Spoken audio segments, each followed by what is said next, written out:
And we're nearly at the end, so I'm going to try to just hit some high points, not too many low points, have a discussion with you, and see if we can just have that ring of the bathtub approach where you'll remember sort of what you would have remembered a year from now anyhow. I'm just going to try to hit those points and make it easy.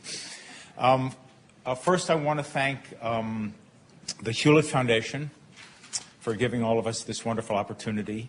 And I was going to thank Peter, thinking he's in favor of open access or he wouldn't have had this meeting.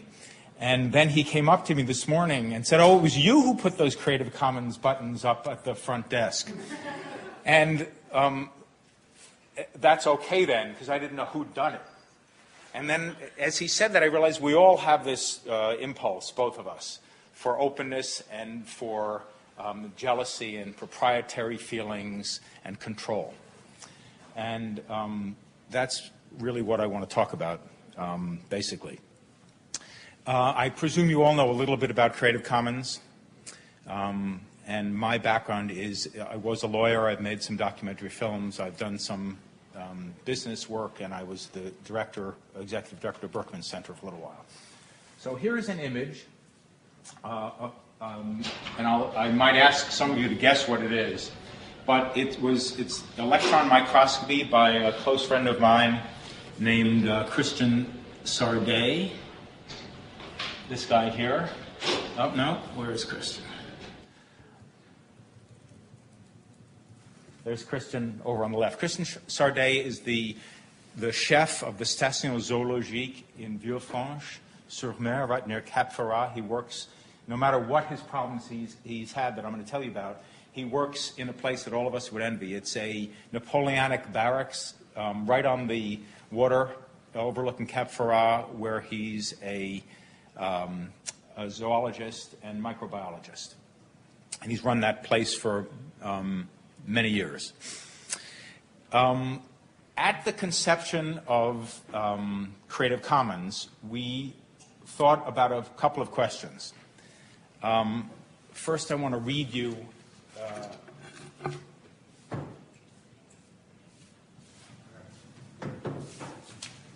well, we won't do any reading.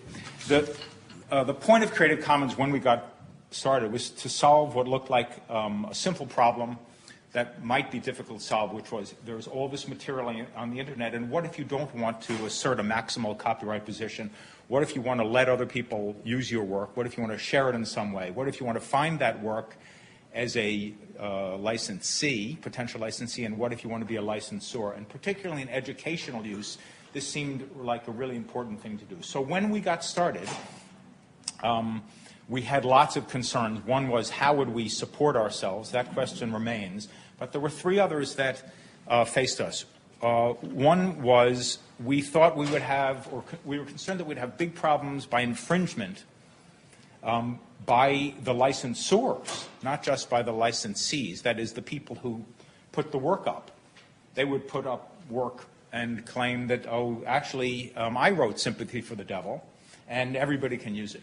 We expected that kind of train wreck, and remarkably, and I can't tell you why, we never had it. We have a tool called CC Publisher. I don't know if you know it. I won't demonstrate it now. But it's a very cool tool that allows people to take work, drag and drop the digital file of that work into our license scheme, choose the license. It attaches the license, our license automatically. The metadata follows the work around. And that particular tool does require one to put in one's attribution, one's name. It requires one to make an affirmative statement that that work is hers. But prior to that, we didn't have anything like that, and we never had that crash. The other thing we worried about that it would be a junkyard, an attic, filled with stuff that nobody really wanted. There are now 50 or 60 million objects under Creative Commons license. One of our concerns about being a junkyard got helped when we had a relationship with OpenCourseWare. So there's all that work, and there's all sorts of other work.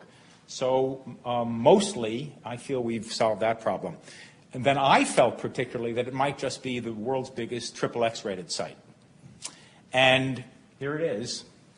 the photograph I showed you before. This is my friend Christian's photograph of the moment of conception of a sea urchin egg, and the sperm is right up there in the half moon. The only guy who made it in. So it's a remarkable photograph. Now, this photograph, I'm gonna really move very quickly. This photograph represents for me now a problem that we all have, and it's a problem of interoperability of work that is under some sort of open access, whether it's an open access license, or a formal license, or an attempt to allow others to use the work. And the problem is this.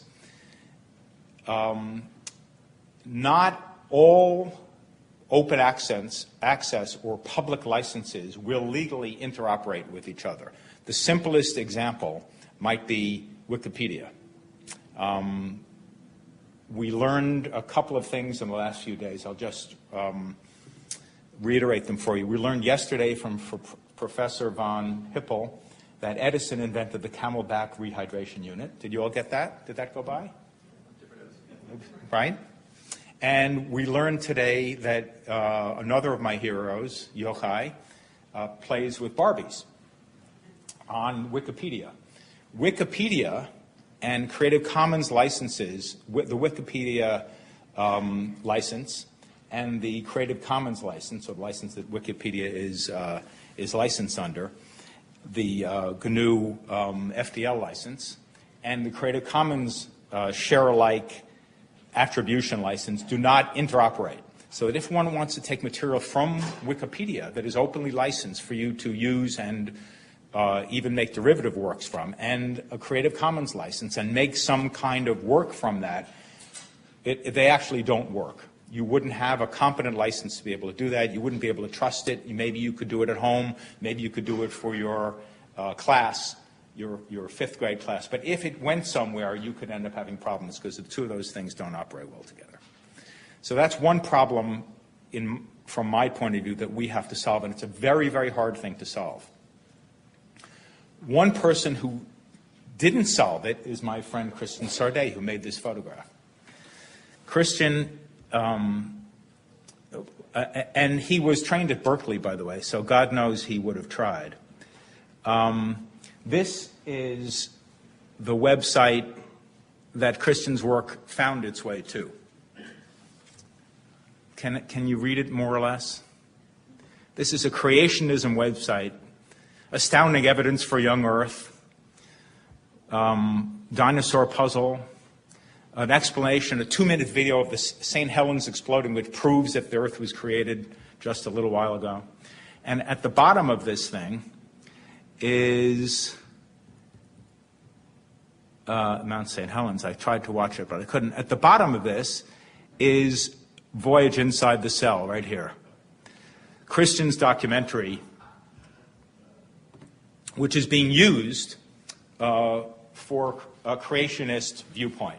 Christian is totally freaked out. Christian comes to me and says, but wait a minute, I licensed this thing, but I had no idea it would be used this way, and in France we have moral rights. And without getting into a big explanation, there's an interoperability problem because Creative Commons now is going worldwide. We are in 18 languages and many, many countries, sucking up money from all over the world. And what we are trying to do is make licenses that can interoperate or operate internationally. The language thing is not hard. The legal code writing is not hard. The software thing is not hard. What's hard is the legal systems don't agree. And in France, for example, France may be the most important example, and other countries as well, the author has moral rights to her work.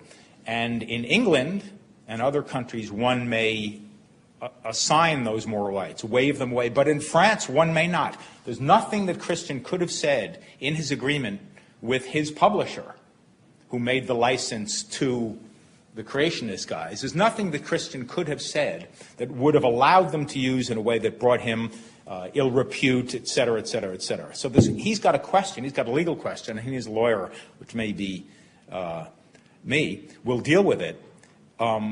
Is this a violation of his droit moral? But in any case, he has a problem, and Creative Commons has a problem because these licenses don't interoperate very well. So I was supposed to talk about business interests in open content, I think.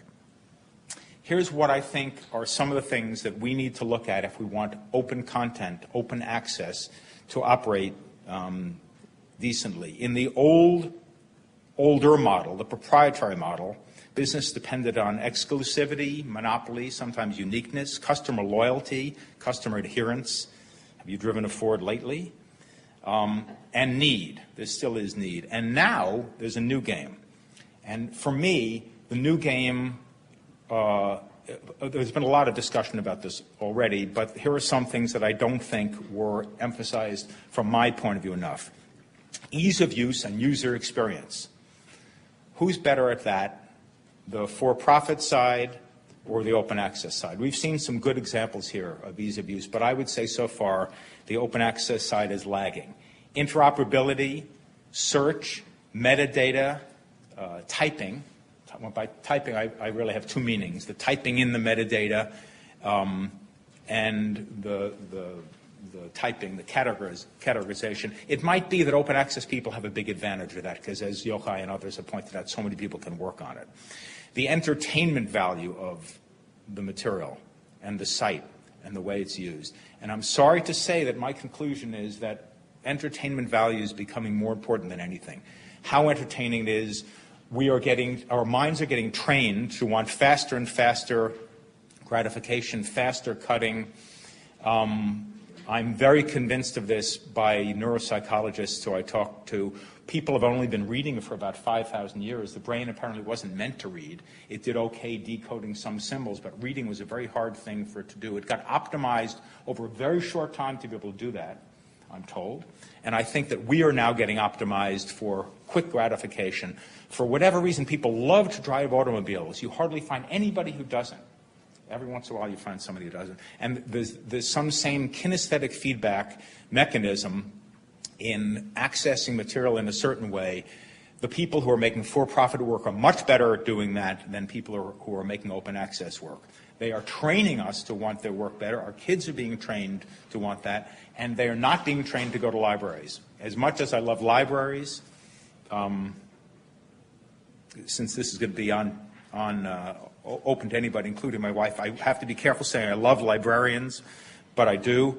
But kids are being trained to use stuff in a certain way. Yes, some kids go to the library, but they're going to want this pipeline to everything. And it's the most entertaining pipeline that is going to be successful for them. So I would say the two big challenges for us are interoperability. We have one leg up on because I think we can do better at entering and controlling metadata and the informatics and the typing that goes along with it. But I think we have a long way to go on these other criteria that will make things work well. Then there's the question of who funds all this work. I wanted to have a brief discussion of that, but I think time eludes us. The one thing that's made me really happy about this, it's hard to give a talk at the very end. It's very hard to follow Yochai, but I'm relieved by knowing that my very best friend's cousin, Paul Courant, has to even follow me. So that'll make my friend in New York happy. Thank you very much.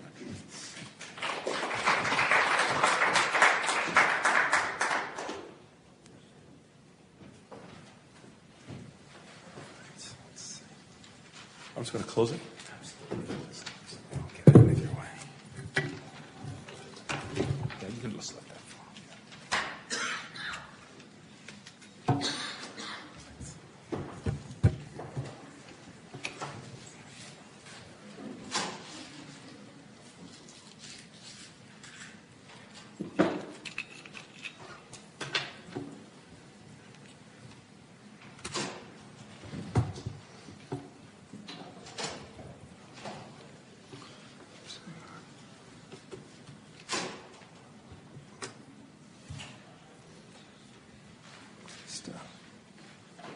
Do that first.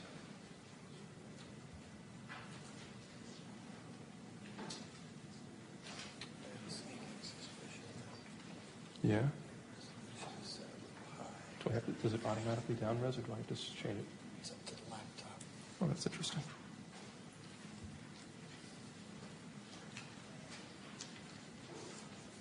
What's your native resolution? It's 1024. Yeah, I'm sorry. Is that centered? Yeah. So the title of this session, this panel, is Business Interest in Open Content.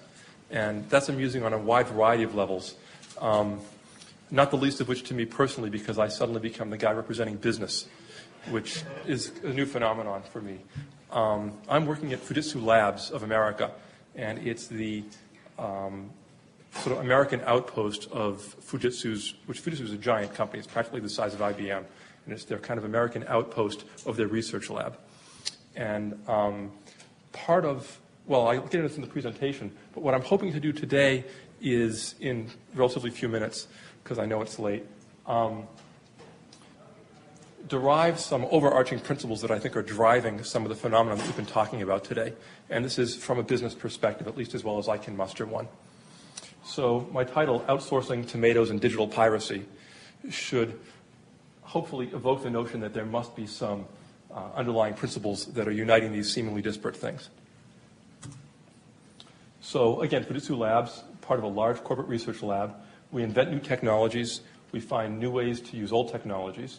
And in Silicon Valley, we have a unique responsibility. We're Fujitsu's eyes into U.S. activities. Fujitsu's a Japanese company. And one of the questions that is put to us is, where should we, meaning Fujitsu, put our efforts?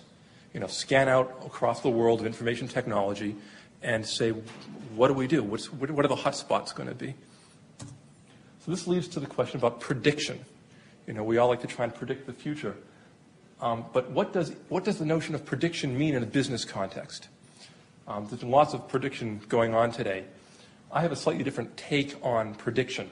I don't believe that I don't believe it is useful to try and say what is going to happen, frankly, because I've been wrong so many times. I do believe that we can say what's going to be important. And in order to say what's going to be important, we have to bump up a level of abstraction. You can't get there from within the context. You have to kind of try and rise above it. And I don't mean that in any ethical sense, just a purely sort of intellectual one. So I have this notion. It's kind of been haunting me for a few years. And I'm not trying to generate, yet more babble and jargon here. But I have this notion which I'm calling dynamic dissolution and recombination. It may well exist in literature elsewhere. I haven't seen it, but I haven't looked that hard. The point is a simple one. I believe that this notion, this DDR, has been a dominant form of innovation over the last couple decades and will become really important going forwards. In it, the notion is that seemingly indivisible components, things that you couldn't imagine breaking apart or even being separate components of a wide variety of things, become broken apart and recombined in wildly new ways. Now, this sounds like sort of the mashing and open content stuff that we've all been talking about. And it is, but it's also many more things. And what I'm trying to argue is that the open content phenomenon and the things that people are doing with it are part of this larger trend. And by looking at that trend, we can figure out what's going to be important and maybe even where to direct our efforts. So first thing to realize is, a couple of examples, so hopefully what I'm talking about will be a little bit clearer. I don't know how many of you guys heard about a gene being removed from an Arctic flounder and put into tomatoes to prevent them from freezing. Okay. Who would have thunk, right? I mean, who would have imagined that you could even, in some sense, remove or extract or copy the attribute from an Arctic fish? Who would think you could remove the freezing resistance of that in the first place? And then if you somehow could, who would have thought you could possibly put it in a tomato? Now, in the spirit of intellectual honesty, and because I know some of you guys are online, that didn't work. Okay. They tried it. They did extract the gene and put it in a tomato, and it didn't confer frost resistance. But the point, who would even try it? I mean, the very notion that that's conceivable is a powerful thing and a wonderful example of this DDR phenomenon, as I call it. Outsourcing. There was a time when nobody would have imagined outsourcing the accounting, the payroll of their corporation. I can't outsource payroll. That's central to what we do as a company. But of course, now everybody outsources payroll. And in fact, this notion of outsourcing, as we all know whenever we try and get tech support, is increasing rapidly. People are outsourcing more and more. And just a few years ago, we were saying, oh, the extended enterprise is going to be the thing. The enterprise is going to have just its core competencies, and everything else will be outsourced because it's more efficient to do it that way. Right? So here, the corporation is literally flying apart all across the globe, and the pieces are being recombined in new ways. And the third example is digital piracy. Who would have thought that you could remove content from its distribution medium? How can you get the words without the page? How can you get the music without the disc? Right? Or the video without the tape? I mean, it doesn't make any sense, right? Or it didn't make any sense. But now all these things can be dissolved and hence recombined in new ways. So these are just a few examples of what I'm talking about. We've heard many others here today, and I'm sure as soon as you start thinking about this, you'll see it popping up all over the place. My point is this thing I'm calling DDR, which is also used for Dance Dance Revolution, but not in this context, is a pretty broad phenomenon happening across a lot of domains. So it is not new. One example, ENIAC, which was the first digital electronic computer, provided an infrastructure for DDR. There were computers, and there were computers before ENIAC, but they were special purpose machines that could only solve one computation. The genius of ENIAC was that it could be reprogrammed, that somehow what we now know as software, the program that ran, was separate from the hardware. And the guys you see in this picture, that guy over there turning knobs and that woman in the back plugging patch cords, they are programming it. They're putting in the program. So you can patch things around and change the program. And hence, the genius of ENIAC was to separate, to dissolve software from hardware, right? And what this did, that idea became a piece of infrastructure that enabled, right now that we have software and hardware separated, you can do even more DDR. So this is especially important because it's an infrastructural piece. Biology, of course, has been doing this for a long time. And as a former biologist, I often think if there's any principles we're trying to find in information technology, if we can't find them in biology, then it's not some unifying principle, because biology is way ahead. So biology has a number of infrastructures for DDR. The first and most notable, of course, is sex, right? Slightly more detailed, there's a term called crossing over. I don't know how many of you guys remember your high school biology, where two chromosomes next to each other during meiosis will swap pieces of themselves. So suddenly, instead of having one that's all blue and one that's all red, you have mixtures. And the genes that are positioned on that chromosome will swap and travel with the other chromosome. I don't need to get into the details, but when I was taught about this in high school, it was, oh yeah, well, these things break sometimes. It's like clay, you know, you're moving it around the cell and they break sometimes and swap. I learned in college that's not the case. There's an entire genetic infrastructure. There's all kinds of genes and proteins and enzymes that enable this to happen. This is not an accident. It's not a glitch. It's a hard-coded probabilistic shuffle, if you will. And that's really cool, because that means there's something valuable about this that these organisms are doing. To me, more interesting still, but harder to explain technically, so I won't get into it, is the notion of transposons. This idea that there are certain genes and certain controlling sequences in the genome that can literally hop around the genome. They pop out of the DNA, run around, and pop in somewhere else. Barbara McClintock won a Nobel Prize for this, very belated. She's absolutely one of my heroes. And she figured this out way before the era of what we would call modern molecular biology by looking at corn and looking at the little spotting patterns and the colors along the rows of corn. Real point here is that this DDR phenomenon exists in biology. It is now happening faster than ever before for a variety of reasons. Again, think about infrastructures that enable DDR, right? The internet, of course, is a huge one, and that's one of the reasons why this is happening so quickly. Web 2.0, which is this notion that, I don't know, how many of you guys have heard about Web 2.0 or have heard of the term? Okay, it's a little jargony. Just quickly, the notion that you can pull content from one site and functionality from another place and put them all together. We saw with the fellow from Yahoo showed an example of a map which was pulling pictures from Flickr and putting them on the appropriate places on the map. That's a classic example of a Web 2.0 application. Wireless is a tremendous DDR application, right? I mean, talk about allowing things to dissolve and recombine in new ways. Wireless is a key infrastructure there. Indexing. If you can say, gee, how many citations have I had by looking at Google Scholar and searching across all these things, right? What you're really doing is looking at that index and extracting. When you look at how many citations someone has in Google Scholar, you're not looking at the index, you're extracting data from the index. Right? It's not all the index entries you're worrying about. It's this metadata of the metadata, if you will. So indexing becomes a very important DDR tool. Tagging is another one. You can find stuff. Peer-to-peer networks. So all of these infrastructural components are showing up, which is allowing this dynamic dissolution and recombination to happen more quickly. Oh, and I actually listed, before I even knew we were going to speak, Creative Commons as a key piece of infrastructure that enables this to happen. So, yay. Okay, so given all that, what can we expect? And again, this is sort of what I would perceive as a business perspective.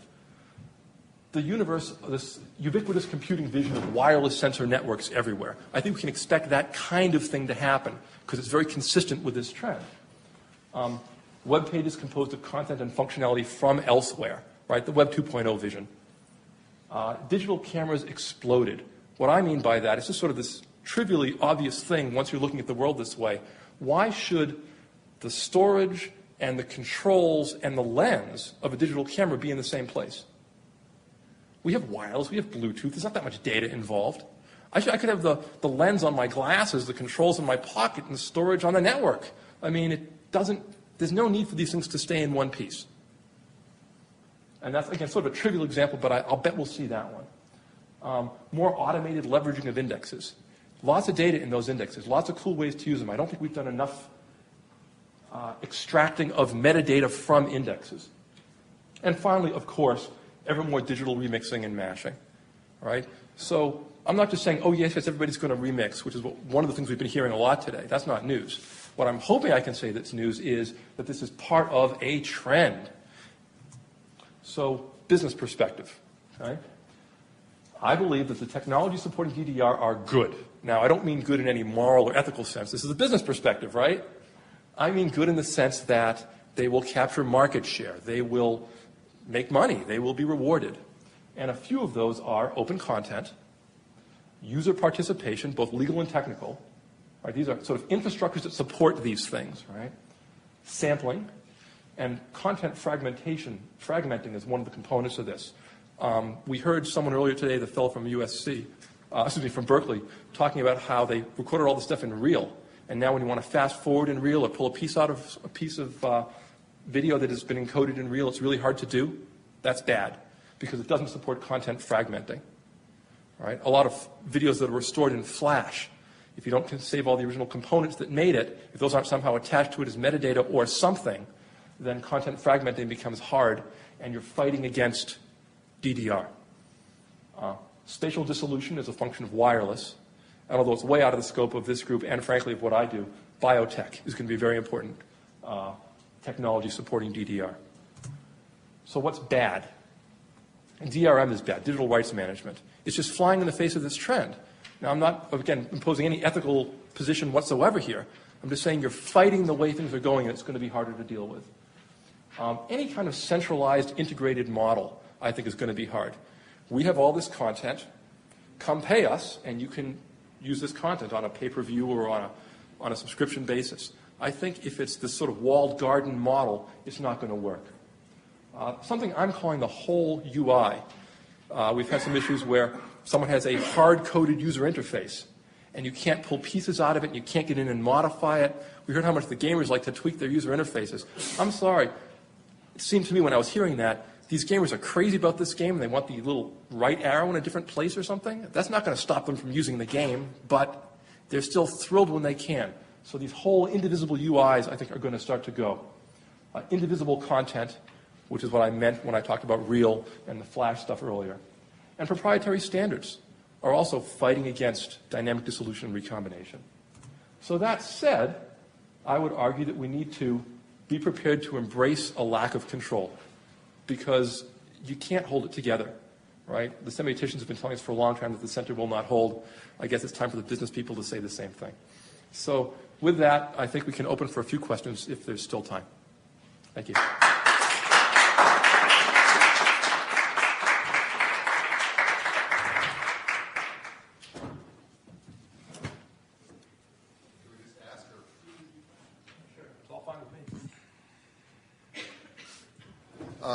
A question on Creative Commons and search ads.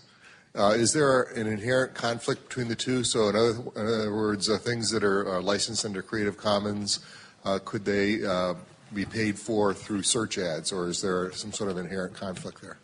I've been amazed that there haven't been more for-profit applications built on top of Creative Commons.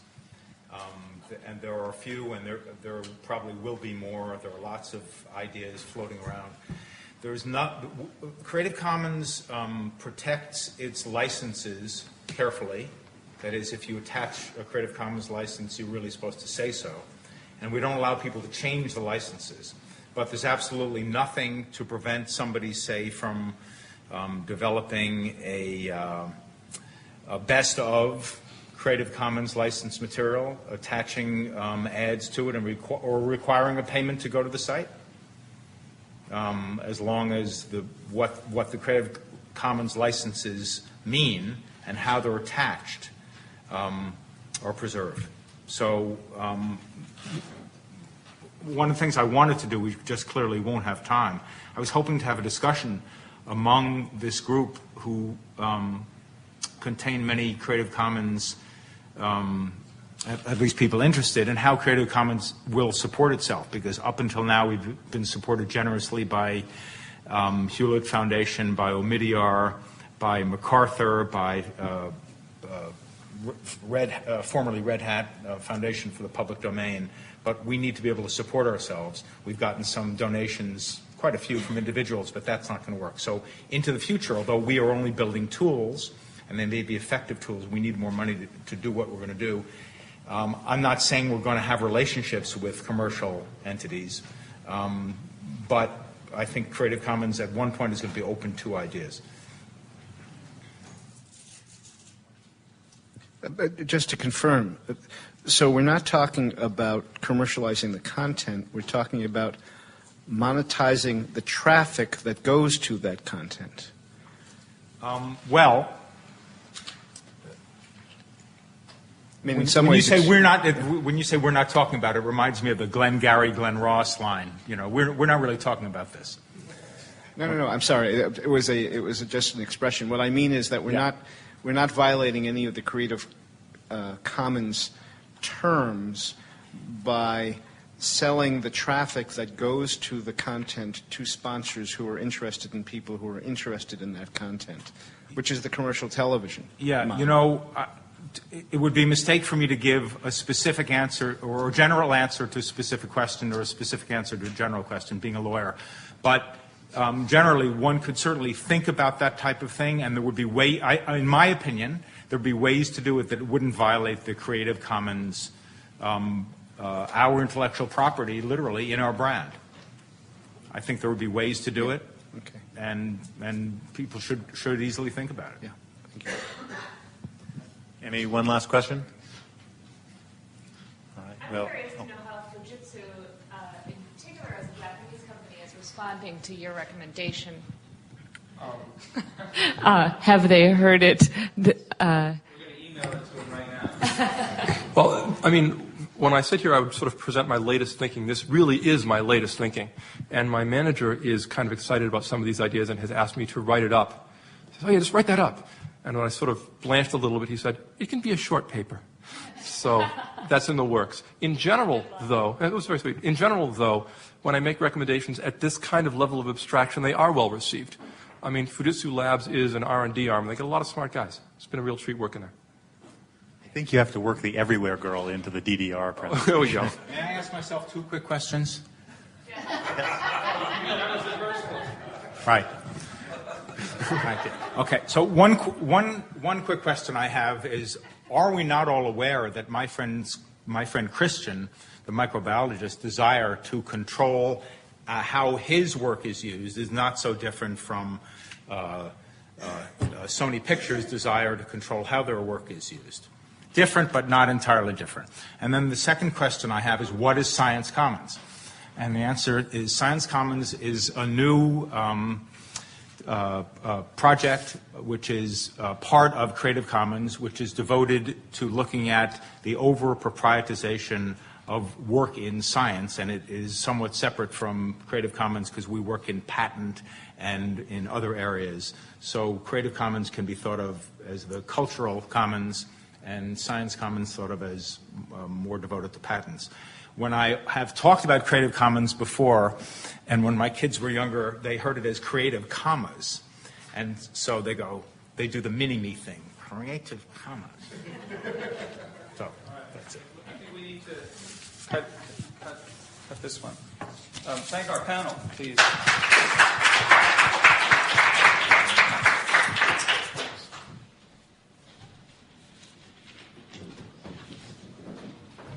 Thank you. Oh, thanks. I'll read it first.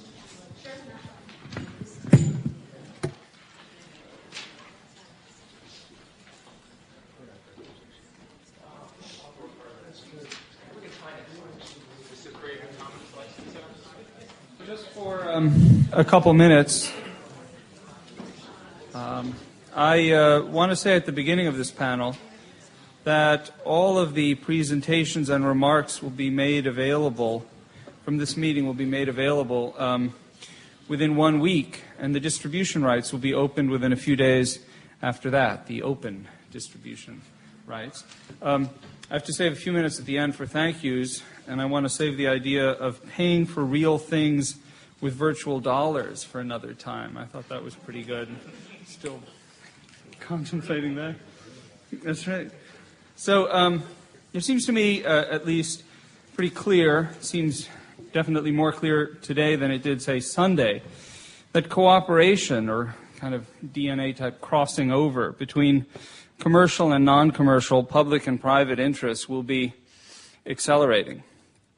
We need to understand that energy like we have today, and we need to harness it like maybe we failed a bit today to do. There will be other meetings like this one in 2006. In association with KQED, we will host one on the West Coast this fall. In association with WNET in New York, we will host one. At the Library of Congress, where the Librarian of Congress has given me an office, there will be a major event in this vein. I don't know how much of it will reflect all of this, but to celebrate the largest collection of moving image and recorded sound assets in one place anywhere, in association with the opening of the National Audiovisual Conservation Center this year and then again in 2007.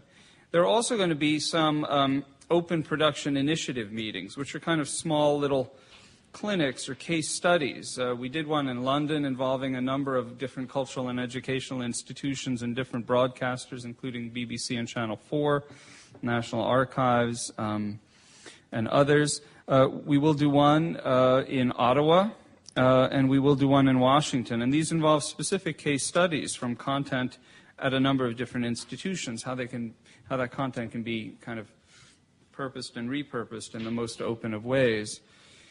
And we also have been speaking to one of the largest public universities in the Midwest about establishing a clinic and a research program on the new economics of information with, among others, very serious advertisers involved. But it could be that we could also define the action agenda. We live in a real world, as Jay Fialkov said, but as Frank Moretti said, digital media is an opportunity to reinvent education. And we have to dream. Lord knows if you have my life, that's just about all you've got. So the potential of doing media in an open way is kind of the big takeaway here.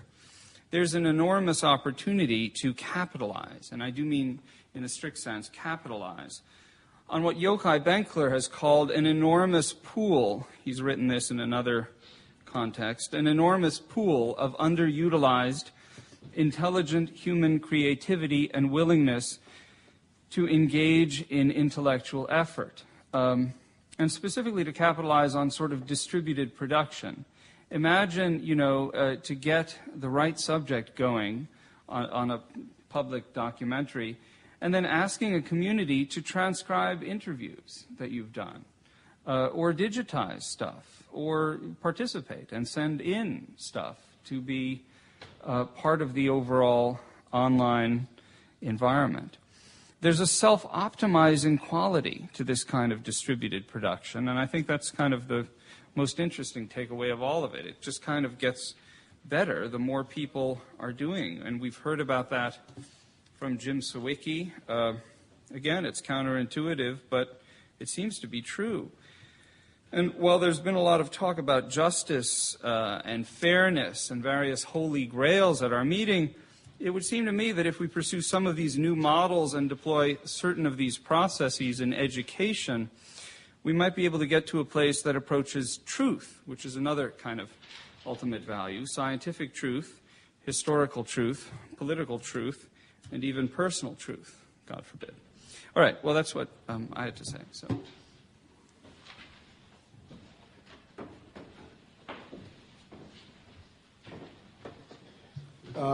I actually want to start off by thanking Peter for 2 rather remarkable days. I don't know about the rest of you. I'm completely exhausted. But it's the amount of learning has been really quite large. It's really been quite an extraordinary experience. And he just made a comment.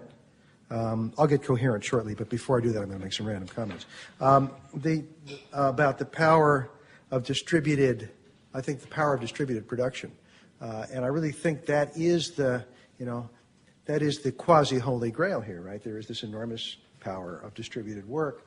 There's a deconstruction piece. It's lovely to hear a biologist sort of deconstruct things while representing business. So that's almost all of the really cool stuff, and there's a ton of it, comes from this notion that we're able to do things in a distributed way that we never could do before. And because we're able to, hate to use that phrase moral imperative again, but I'm going to, because we're able to, we ought to be able to. And that's also, I think, a great deal about what the last 2 days have been about. David made a point that this was going to be, it's good business to take advantage of this. And this goes to the comments that have been made about their seeming paradox between there being value in stuff that is hard to sell. So the point that he really made is, because there's a lot of value there ought to be a way to make it good business. And that's exactly right. It's often the case, of course, that there are things of value that don't cohere with particular business models. And it's the sort of tearing out by the roots of business models and replacing them with others that I think is the piece of the action agenda, because I don't have the creativity to actually do production, the piece of the action agenda that I want to come away from this with. Now, David Weinberger, that was good passion, right? And he's totally right. This is a Manichaean moment in history, and it's extraordinary. And I can't figure out who's going to win. So when I look at some of the people in this room and the students, the thousands and millions of students who are playing games and producing marvelous stuff at all sorts of levels, I don't see how we're going to stop them, right? I don't see how they're going to let it all be taken away just for several hundreds of billions of dollars, which might be what's at stake in some of the corporate players who are really trying to lock things down. These kids, and a lot of these kids are in their 40s and 50s and 60s, presumably. They're not a disenfranchised group, right? They're well-connected, high-income, articulate as hell, expect the world to do what they want the world to do because that's what their lives have always been like. And the members of Congress, and for that matter, the vice presidents of major corporations who are on the other side of this, are their parents and their cousins and so on and so forth. And so how can you possibly stop them? Well, on the other hand, the group that wants to lock it down, also very powerful, also very well connected, and in the sort of legislative and regulatory space, kind of winning. And so what happens when immovable objects, get slammed into by irresistible forces? I don't know. And so on the one hand, I'm completely optimistic when I see this just huge distributed enthusiasm out there. So many people doing so many cool things, right? And on the other hand, I think, boy, the folks who want to block that are forces to be reckoned with. We shall see. So now to the semi-coherent part of what I wanted to say. Back to the academic world that I love so much. Principle number one, there's no such thing as scholarship without communication. The communication has to be indefinite across time, which is to say, as long as we can hope culturally to remember, which is to say, a really long time.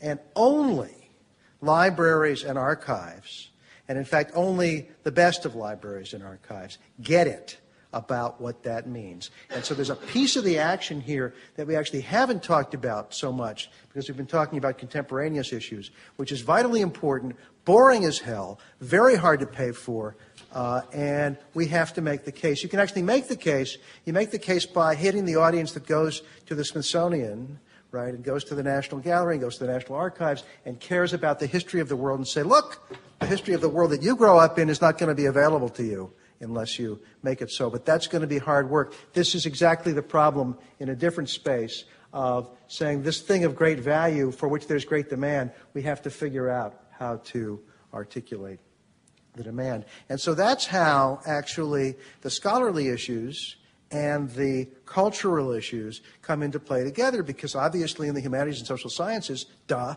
object of scholarship is culture, and there we are. We have to be able to play the games we play with it, to rip, mix, and burn, to recombine, to think, to do what scholars actually have always done, which is to read each other, write about it. Intertextuality is a phrase about text. What is it but ripping, mixing, and burning? It's just an old phrase about text, and text has a better property regime. There are two experiments that we ought to run, at least two experiments that we ought to run that come out of this. One of them is about where is it true that when you put the stuff up on the web, more people come and do the real thing. So we have 23,492,306 anecdotes in support of that proposition. When is it true? How often is it really true? Somebody ought to do a systematic study. The foundations have more or less left the room in exhaustion, which is too bad. But we should bring them back, figure out who wants to do that study, figure out how to do it well, because it's really important to know, and we don't know. The other piece, even more minor study, but I think really very important. Very often the model that seems to work, an intermediate model, it's not a model that I fully love, but it's a whole lot better than nothing, is a model in which there's a fairly low resolution, okay to work with and play with copy that's free, and then there's a higher resolution, the real thing you got to pay for. My preference would be that the world doesn't play out that way, but boy, is that better than not having the sort of whole record be available in general in some form. So, again, somebody ought to work through, how does that work for business? How does that work for users? What are the settings in which it does work? What are the settings in which it doesn't? And we can really run experiments that way in the academy on our own stuff, because actually our libraries and museums have bad habits of locking all sorts of things down. And maybe if we opened them up that way, we could learn something about it. So I would suggest that is a direction. There's one more piece of research we should do. It's come up over and over again. So what does it really cost on average for a documentary filmmaker to clear rights for some sort of ordinary thing? Can we just do a census, do a sample, do something, figure it out? Notice, by the way, that if the regime were different, it might cost more and it might cost less, right? But what fraction of the total cost is really in there? Again, not anecdotally, but based on some statistical story. This is the kind of thing when you actually go to congressmen and you say, we're spending 3/4 of the damn budget on stuff that doesn't really matter very much to anybody, and by the way, almost nobody's making any money on it. That actually, might have a little bit of traction. But again, I don't know what the numbers are, and I think it would be very useful to know what those numbers are. And then my last pitch, this is all of this. I've said this before, I'll keep saying it. articulating the demand for access, and preservation, but for access, because preservation without access just isn't so interesting. Articulating that demand over and over again for our own cultural record, because after all, it's our cultural record, so we ought to have it. We have to do that in all kinds of settings, academic and otherwise. So that's what I think I know. Thank you. I have to take off and catch a plane, so goodbye.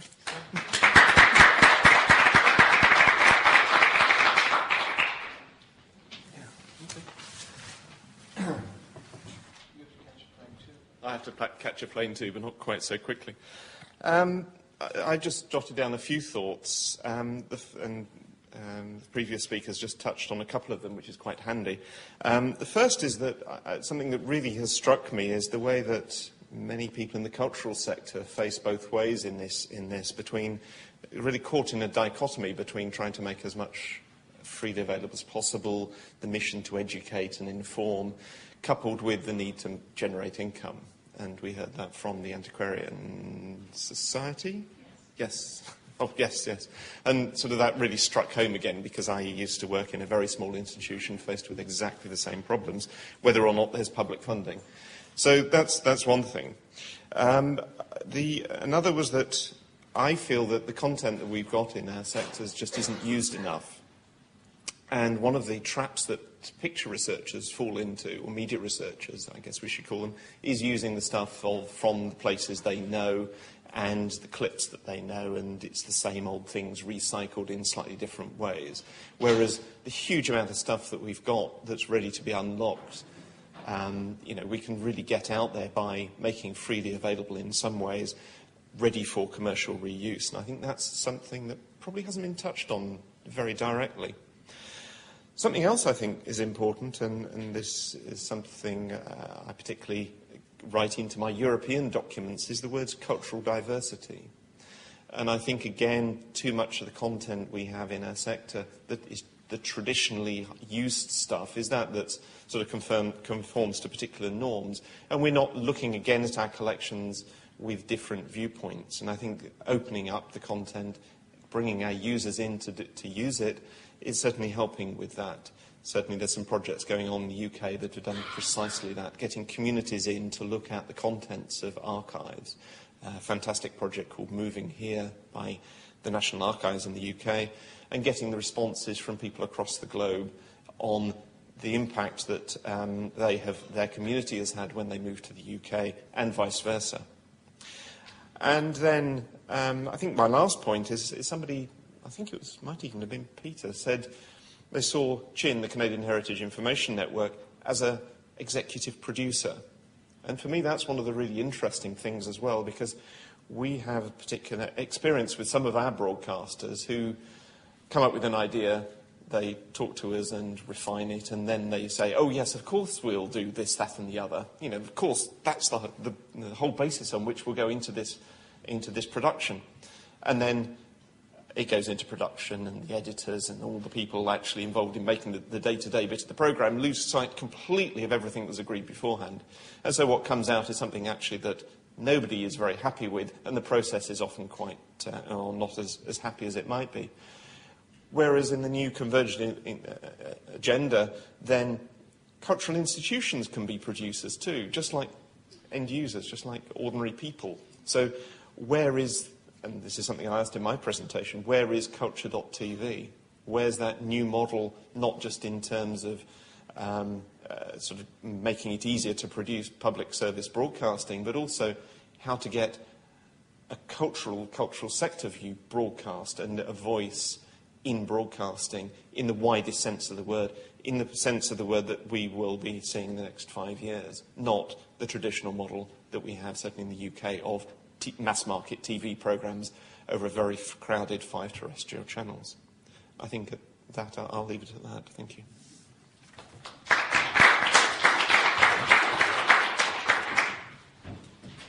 Well, I promise I'll be brief. I wanted to talk just for a moment about the meetings that we've had and will be having. Our intent with these is, of course, to be useful by fostering some collaboration between groups and different constituencies that don't always connect with each other. That was kind of what came out of the first Berkeley meeting, and we're looking to have more informal collaboration happen. And to that end, I promise that in the future we'll have more hallway time to allow people to meet each other and form some more trusted relations.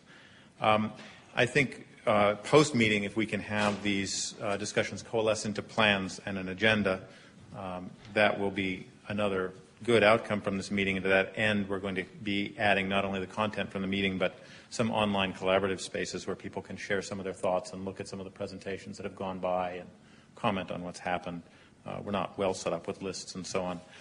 I would add that we have two requests. The first is really for feedback about these meetings, about topics and participants. We're trying to hold an open meeting, and it's a voluntary meeting, and how do we remain open and yet somewhat selective, because the quality of the audience here has been really fantastic. It's added a lot to the discussion, not only on the podium but in the hall when we've had that. And then the last request is that we all give a big hand to Peter Kaufman, who has really worked so hard for so long to make this happen.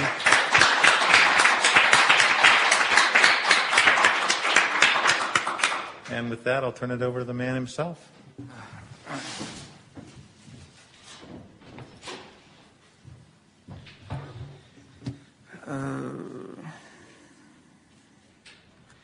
I would just like to list some thank yous, and maybe at the end of those we can give a round of applause for them in total. To Mike Smith and Kathy Casterly from the Hewlett Foundation, to MIT OpenCourseWare for its hospitality, to MIT generally for its kindness here over these last 2 days, to our featured speakers and to all of you who have attended, to MIT Video and MIT AV Services, to Broadway Video, which has helped with a number of editorial video items, to Jeff, to Mary Albin, to Arthur Beckman, all of whom have helped tremendously organize this meeting. So thank you very much, and we'll see you online or something like that.